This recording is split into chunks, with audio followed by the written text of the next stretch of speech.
Good day everyone and welcome back to the class. For today's class, we'll be discussing on the last leg among the features of professional writing, which is on editing and proofreading. How are they different from each other? Editing mostly concentrates on the logistic aspects, which means it looks at the organizational aspects of your writing, and proofreading, on the other hand, looks at the surface level errors of your writing. This is the basic difference between editing and proofreading. We will look at each one of these rubrics separately, independently, and understand what they mean in the process of editing and proofreading. In other words, editing includes revision of four main aspects of your writing. What are they? The first one is the content of your writing. The second involves the overall structure of your writing. Third one includes the clarity aspects of your writing, and the fourth one is the stylistic aspects of your writing. So any kind of editing work, any kind of editing on a write-up will include a revision of these four main elements in writing. Right? We will look at each one of them one by one and understand what happens in the editing process within each of these rubrics. The first one is editing for content. So when you're editing your write-up for content, what are the factors or what are those questions that you should have on your mind to go about with a proper and effective editing? Is the major question answered or is the major topic addressed? This is the first thing that you would ask when you're editing for content. Or you could also ask the question, is the major purpose stated clearly? So two things, purpose, major question, right? Or you can also refer to this part as the topic, right? You can talk about whether the topic was answered, whether the purpose is stated clearly, or is the major question answered.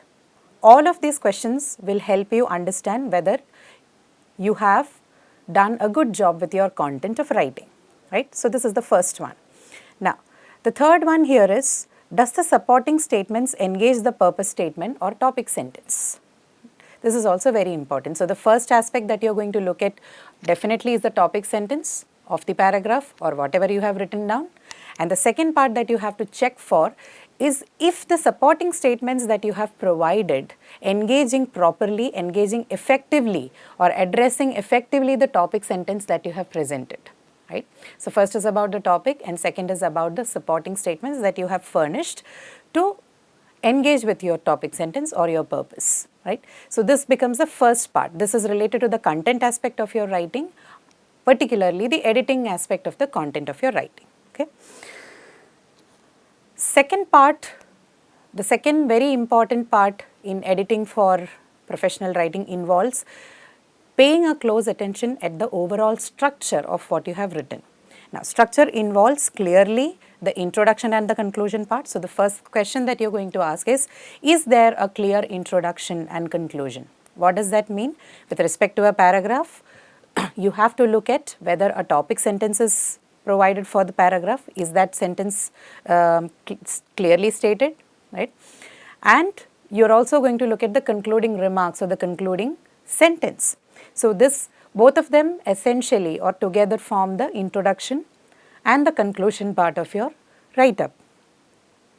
The second thing, the second aspect or the second point that you must keep in mind while you are editing for the structure of your content is the logical continuity between your sentences, or in other words, it's also referred to as cohesion. You have to ensure that there is enough unity and cohesion in your paragraph. How do you ensure there is unity and cohesion in your paragraph? You have to look for logical continuity between your sentences.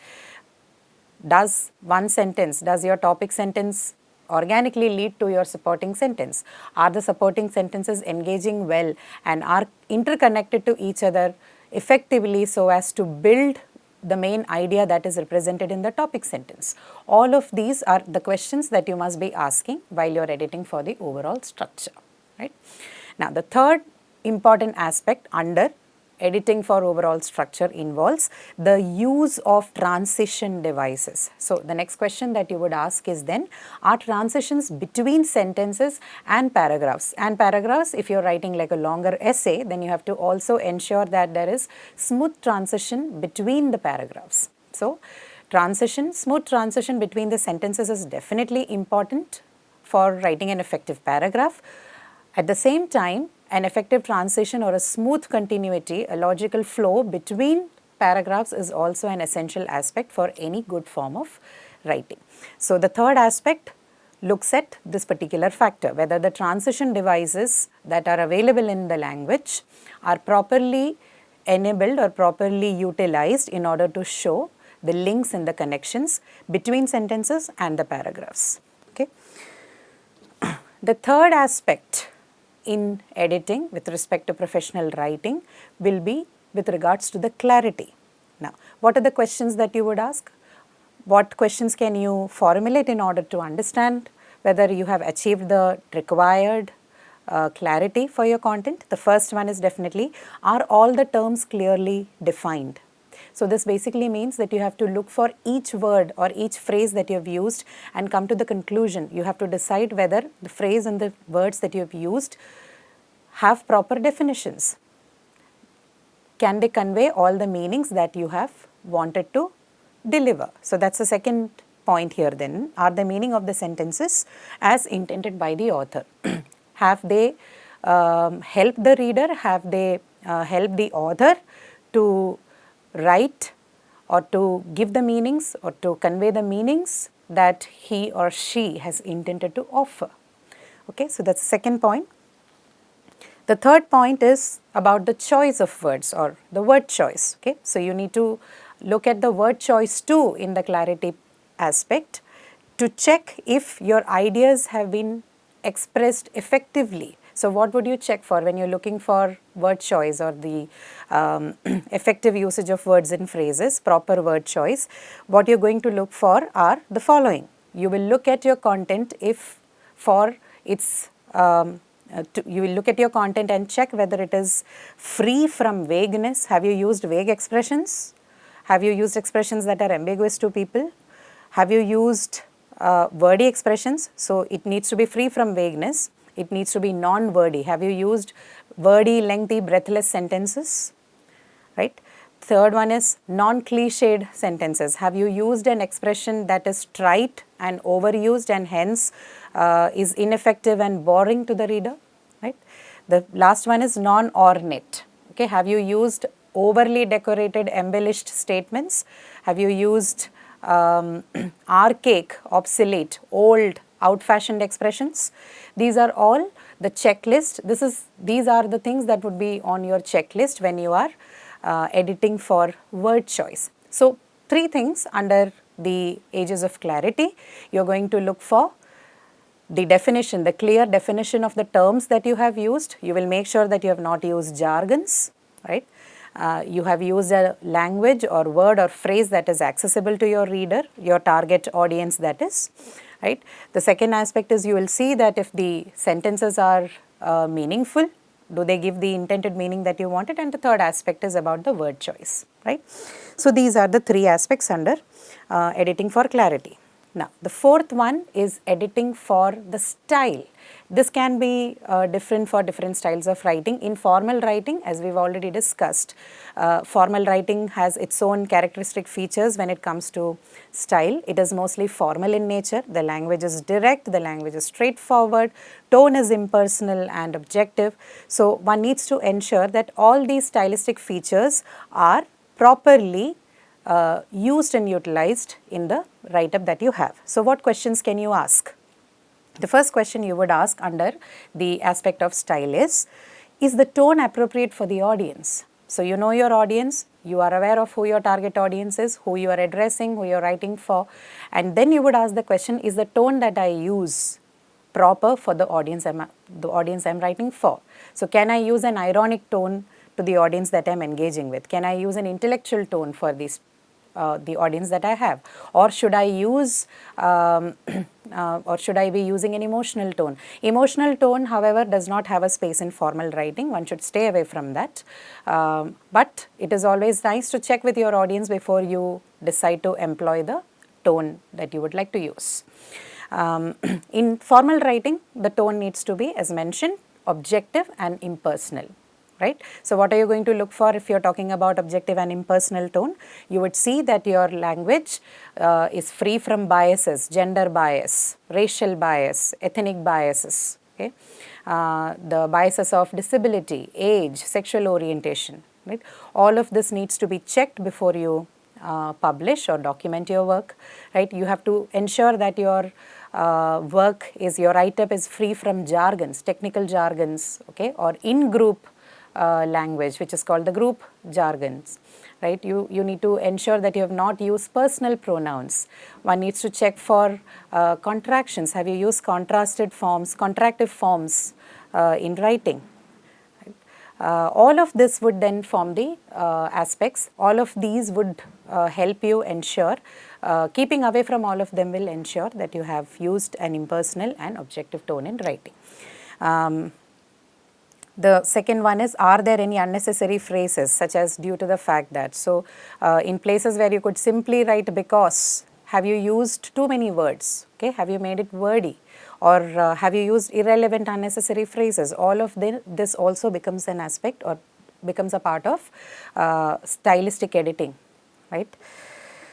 Right. So, these are the four aspects involved with respect to editing. One is the content, the second is overall structure, third one is clarity, and fourth one is style. We have looked at all the questions and the guidelines that you must keep in mind when you are editing for all of these, right? Now, we are going to look at the proofreading techniques. Now, what is proofreading? As mentioned, proofreading involves revision or correction of errors at the surface levels. Editing is when you do revision for logistic errors, which is mostly in connection with the organization of your writer, whereas proofreading is more about the surface level errors, okay, and that can which would involve spelling, grammar, punctuation, so on and so forth. So, we look at it in detail. What can you do? We look at some of the techniques that you can use to proofread well, okay, to effectively proofread your work. Right? Now, the first one is read your work aloud. Okay, reading your work aloud many times the errors that you cannot catch while you are reading to yourself is achieved by reading aloud. Reading aloud helps you to identify the errors that might have slipped your sight while you were reading it. So, it's always a good technique to read your work aloud. Second aspect, the second method that you can use is, you can make a list of errors that you commonly commit. Okay, there could be a list of errors. You would be aware of the errors that you are known to make commonly in all the writings that you do. You can make a list of them and you can check for those errors first. Okay, since you already are aware that these are the mistakes that you commit, you can make a list of them and first look for those errors. First proofread your work for those errors, have a list and then proofread for those errors first before you go to the next, right. So, that is the second step that you can use. Third one is, read for only one error at a time. So, this means if you are correcting your work, if you are revising your work for spelling errors, then finish the entire work, finish the entire proofreading for spellings first. Read the whole document for the errors in spelling. Okay. Then you can take it again, and then if you are going to check it for the punctuation, then do the punctuation next.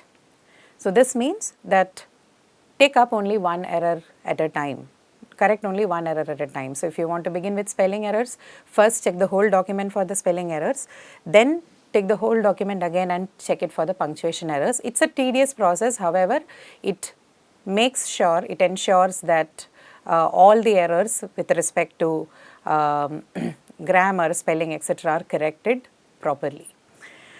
Now, the next one would be, this is more like an information that when you are proofreading your work, you are actually also proofreading. Proofreading also involves correction or revision of the format that we have used. So, different forms of writing, even within the professional writing, they follow different forms, templates, formats. So, while you are proofreading, it is the format too that you are also proofreading for, or it is the format too that comes under the ambit of correction when you are proofreading your work, right. So, these are some basic points about proofreading, some techniques or some strategies that you can use to proofread your work effectively. Now, what kind of errors, we already know it's surface errors that proofreading intends to revise. Now, what are those? What are the different kinds of surface errors that you can have? Let's have a quick look at them. So, punctuation, errors in punctuation, whether you've used an Oxford comma or not, was there a series comma properly used, was the semicolon properly used, was your first person I capitalized, all of these questions with respect to punctuations or the errors associated with punctuation are corrected when you're proofreading. The next one are citations. If you're writing a report, if you're presenting a paper, if you have a proposal to be submitted, all of them are longer pieces of writing and they require more often than not citations, page numbers, index, right? Indentation, headers, footers, fonts, alignment, all of these are features of longer documents, particularly the documents that are meant for publications. All of these are then corrected or revised for under the proofreading, right? So, punctuation, citations, page numbers, headers, footers, proper names, right? Fonts, the fonts also very important. When you submit work to an external agency or an organization, they more often than not have certain guidelines on what type of fonts you can use, what size of fonts you can use, what should be the indentation like, what should be the spacing like, right? They have clear guidelines on that. So, proofreading your work also includes looking for these errors, okay? So, these are all part of formatting. So, we discussed that formatting is a part of proofreading. So, formatting basically includes all of these, right? Citation, page number, headers, footers, so on and so forth. And needless to mention, you also have the spelling and grammar, which is basically the major part of your proofreading. Right? Now, we are going to discuss some of the most common surface errors. Some of them are related to punctuation, some of them are related to grammar, right? And some of them are also related to spelling. These are the major three areas that proofreading works on, or these are the three major areas of errors that proofreading is concerned with. Okay. Of course, formatting is also a part of it, but the three major areas are spelling, grammar, punctuation. So, these surface errors that I am going to discuss with you are from these three areas. So, let us look at all of them one by one. The first one is missing comma after introductory phrases, right. So, look at that sentence. According to the secretary, the files should be submitted in a sealed envelope. Okay. So, what is the introductory phrase? The one that you see here, according to the secretary. Okay, the first part, according to the secretary, is what is called an introductory phrase. So, why is it an introductory phrase? So, if you read the sentence otherwise, the files should be submitted in a sealed envelope. This is a perfectly grammatical sentence. However, in writing, it is not just about grammar. Writing is more about creating that impact on the reader. The reader should be able to connect to what you are saying effectively. It should be impactful to who is reading, the reader, right? So, for that aspects, we have certain techniques that we use in language in order to facilitate that connection and link. We have seen an example of this in paragraph writing too, where we used transition devices in order to build that bridge between the previous sentence and the sentence that followed. So, introductory phrases also perform similar kind of functions. So, similarly, we also have concluding phrases like I would like to conclude that, or in conclusion, or to summarize, right. So, these phrases, they act as linkages between sentences in order to allow for a smooth transition. So, whenever you have such phrases, introductory phrases or concluding phrases for that matter, or anything that works as a linkage between your previous and the next sentence, that particular phrase should be separated from the sentence with a comma, right. This is a very commonly found mistake in writing, the missing comma after such linkage phrases. Here, introductory phrase, okay. The second one is vague pronoun references. This is also a very commonly found mistake. So, what's the example? Look at that. She gets a bus first and then the bike to go to her school. It is blue in color. Now, what's the problem here? The pronoun it. right? You do not know what this pronoun it refers to. It could refer to either the bike or the bus, but we do not know. It just says it is blue in color. We are not sure whether the bike is blue in color or the bus is blue in color, right? So which makes this pronoun a vague reference. You do not know what it is referring back to. So a better way, when you have more than two nouns and you are supposed to use a pronoun to talk about one of them, it is better that you repeat them than you use a pronoun, right? So how do you rewrite the sentence properly? She gets a bus first and then the bike to go to her school. The bus is blue in color or the bike is blue in color. That doesn't matter. The idea is you have made it more specific now. Remember, specific or specificity is a very important feature of professional writing, right? So any sort of vague references, whether of pronoun or of any other segment or class in language, is not allowed, right? So this is an example of vague pronoun references. Keep this in mind that you do not commit this mistake. Now the third one is missing comma in a compound sentence, right? So if you have a compound sentence, we know what a compound sentence is, right? Two independent clauses joined with the help of a coordinating conjunction, right? In this sentence, the coordinating conjunction is and. So what's the sentence? I will write the email and I will send the report to the manager, right? So in this particular sentence, you have two independent clauses. You have I will write the email and I will send the report to the manager. Both of them are independent, joined by the coordinating conjunction and whenever you do this, you have to make sure that the first independent clause is separated from the second with the help of a comma, and that comma appears before the coordinating conjunction, okay? So this you need to keep in mind. The fourth one is using wrong words. Now this is particularly an error with respect to spelling. Okay, this is one which is mostly in connection to the spelling error. And what is the difference here? In the first sentence, you should all take the advice seriously. You should all take the advice seriously. What in this sentence, the word advice is used as a noun, right? The usage here, the correct usage here is when the word is used as a noun. It shouldn't be used as a verb here, right? So the right usage, the grammatical usage, the accurate usage in this sentence is of the word advice is as a noun, right?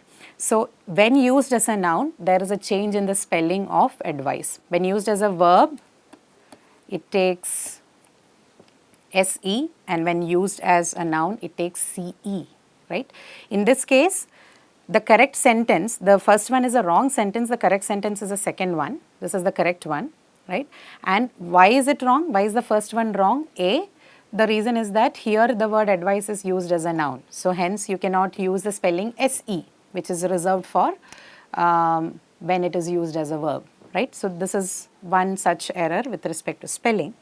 Now the second one, the next error, surface error, commonly made surface error would be wrong or missing verb endings. Now this is directly a mistake that is related to grammar. Look at the first sentence, the new staff member always leaves her desk unattended, right? So here the word ending here, which is the s sound, and here the ed, right? The s and the ed suffixes here, both of them are grammatical suffixes. Both of the first one representing the present tense, the second one representing the past tense. So these endings, especially the grammatical endings, need to be taken care of, without which your sentence can become ungrammatical. So this is one example of a common error.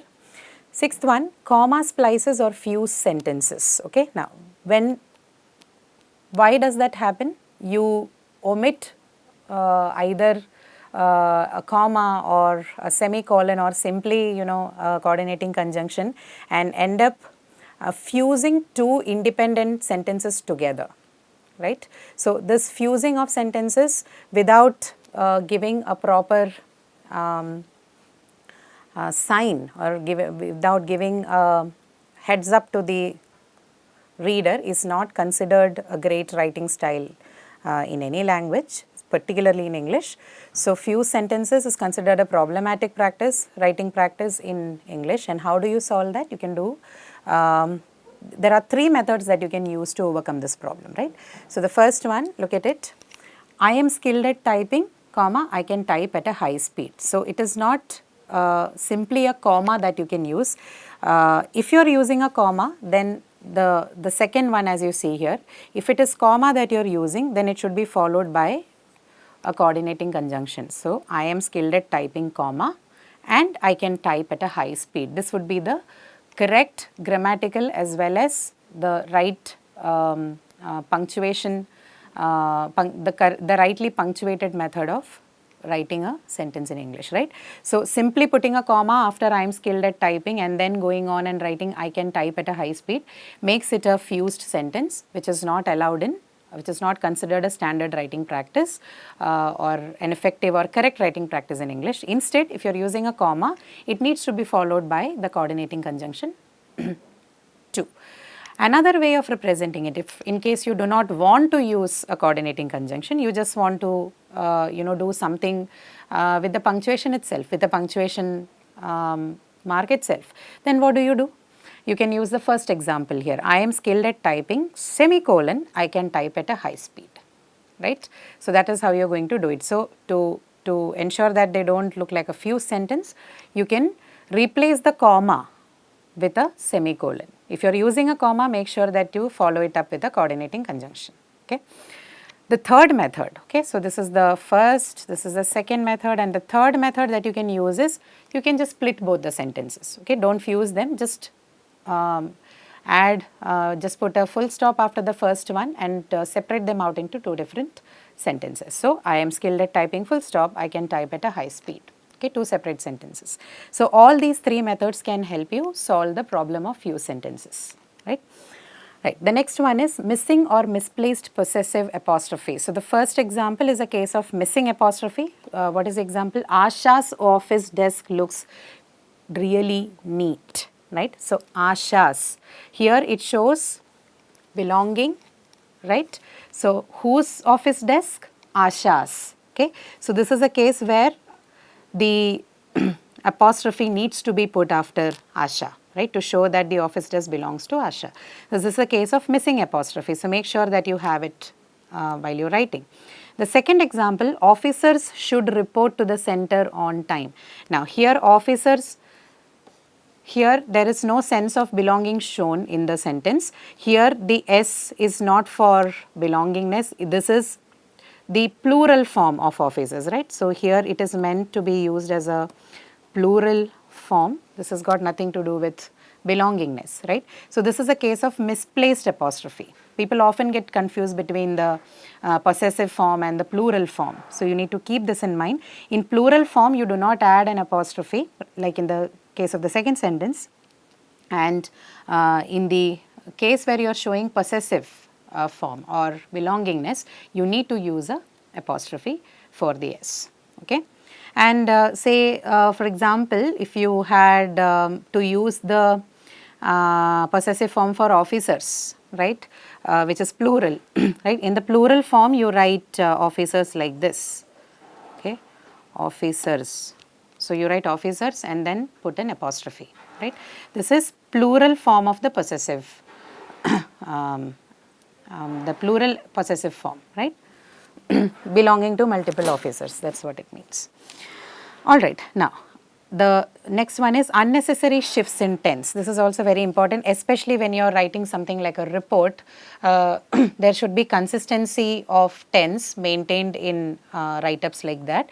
So you cannot use or you cannot write in a tense as you wish, right. So if you began writing in the present tense, you need to complete the whole document in present tense. If you began writing in past tense, then you need to consistently maintain that tense, right. So example here, this is like just a sentential example, but this particular aspect is more, it becomes more prominent while you have when you have a longer form of document like a report or a proposal, right.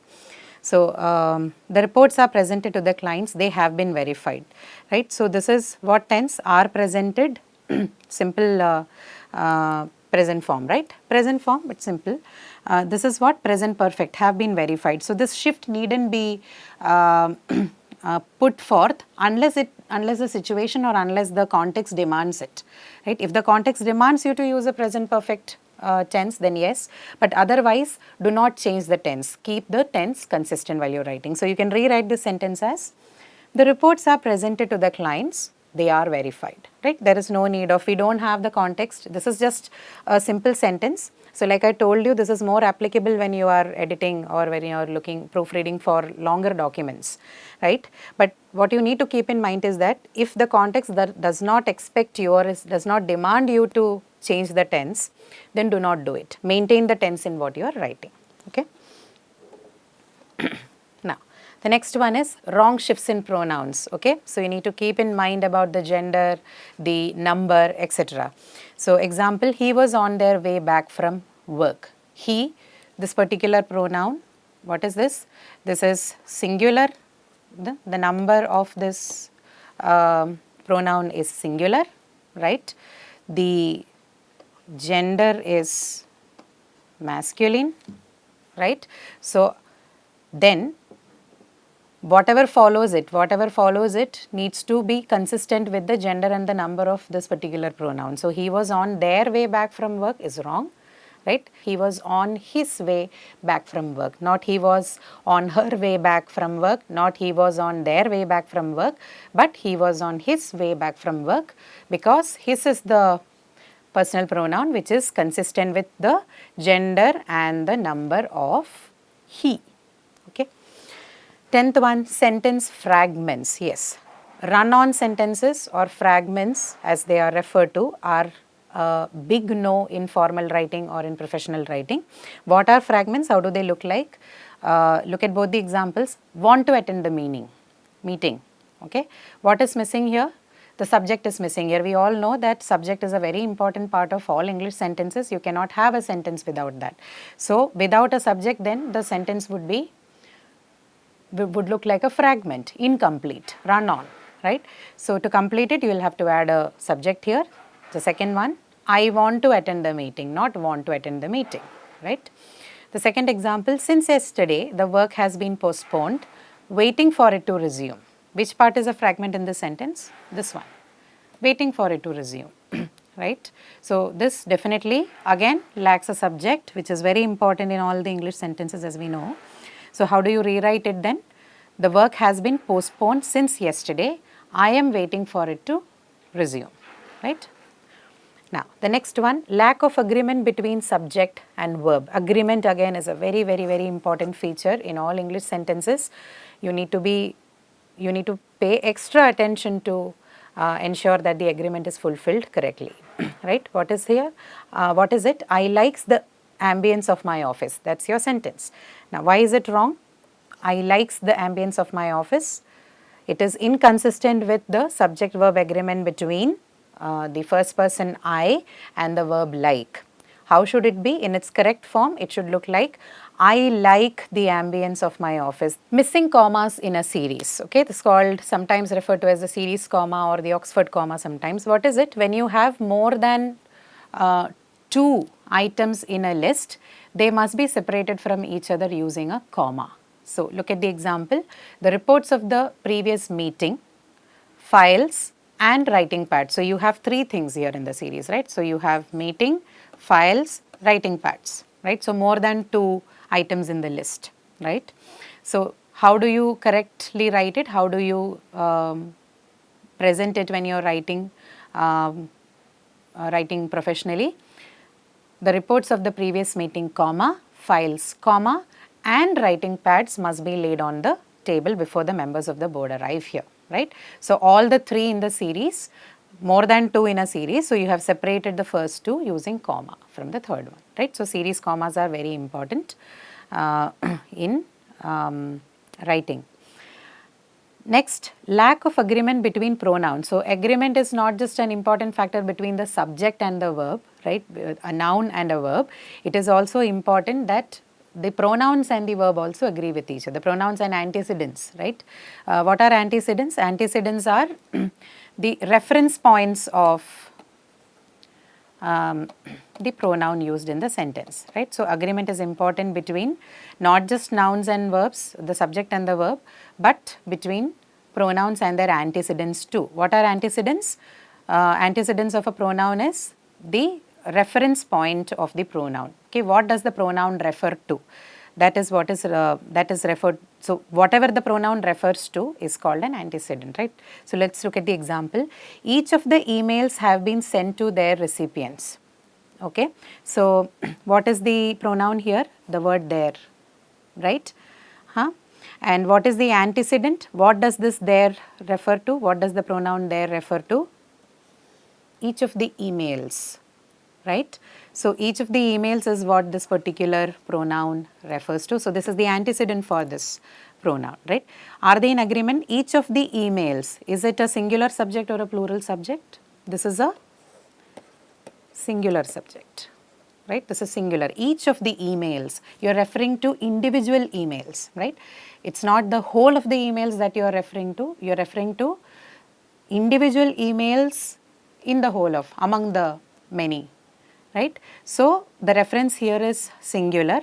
Hence, the pronoun should be consistent. It should be in agreement with the number of the subject here, the antecedent, which is singular. Hence, you will change there to its.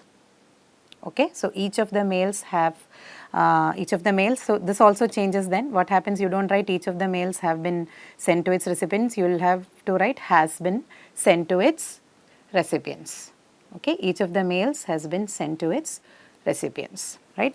Two changes you will make here. One is of singularity, both relating to singularity. Here, because it is singular, again the verb needs to be singular. So you change this to has, right? And then the pronoun reference also is changed to singular. Okay. The last one here is dangling or misplaced modifiers. Okay, what does that mean? Modifiers should always appear with what it modifies, right? The modifier and what is modified cannot be separated from each other. Okay, so when they are separated from each other, which is a very common mistake in writing, this particular mistake is referred to as the error of dangling modifier or misplaced modifier. Okay. The first sentence is an example of dangling or misplaced modifier. I have submitted the paper clips to the department that were left over. Okay, so if you read the sentence closely, what is the modifier here? What is the phrase that modifies? This one, right? This is a modifier phrase, right? This is a modifier phrase in the sentence, that were left over. And what is this connected to? Is it connected to the department? Is it connected to the department? No, right? It is not connected to the department. This is connected to the paper clips, right? That were left over is a modifier phrase that is modifying the paper clips. So both of them should appear together in writing. Now they are separated and hence have become a case of misplaced or dangling modifier. This shouldn't be the case. How do you rewrite it correctly? I have submitted the paper clips, right? This is the modified, what is being modified in the sentence is the paper clips, and what modifies is this part that were left over, and now they are placed next to each other to correct the surface error of misplaced modifier. Okay, so I have submitted the paper clips that were left over to the department. Okay, this is the correct way of representing it. So this sums up some of the commonly committed errors of spelling, punctuation and grammar in writing. The list could be bigger based on what your understanding or what your levels of proficiency in each of these looks like. But the most commonly committed errors, this is a list of the most commonly committed errors. So next time you write, please watch out for at least these. And if you have more than them, like I already mentioned, you can make a list of those errors and then check for them first before you come to these common errors. Okay. I hope you have understood the lessons clearly and you would utilize them in your writing style or your writing task from now onwards. Thank you.